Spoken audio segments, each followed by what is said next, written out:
On peut, en marchant, chercher de la hauteur, on peut aussi chercher de l'ombre, espérer trouver un coin encore vierge de pas, de regards, un lieu que l'on peut faire sien.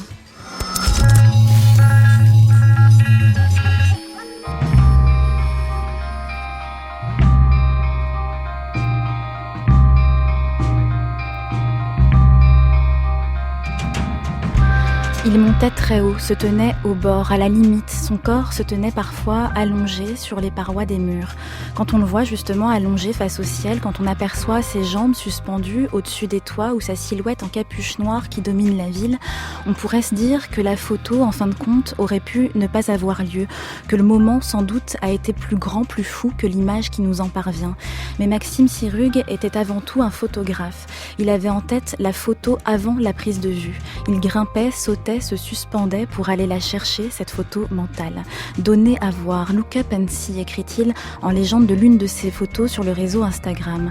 Un mode d'emploi bien à lui, regarder en haut, regarder de haut, lever la tête, risquer la photo. Le photographe de 18 ans en est mort le 12 janvier dernier alors qu'il escaladait un pont à Lyon. Il reste son regard, aérien, souterrain, jamais entre les deux, figé à 85 photos. Un regard qui voulait tout embrasser sans jamais être pris.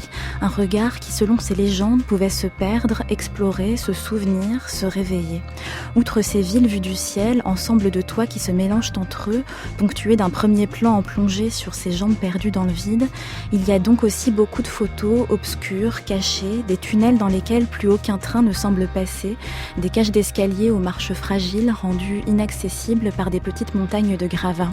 Les murs recouverts d'inscriptions, de graffitis, des halls, des hangars sombres, humides et désaffectés, sans autre intérêt que celui d'être caché, comme une autre face de la ville, un souterrain de soi-même, de ses errances, montrer ses refuges sans en indiquer le chemin.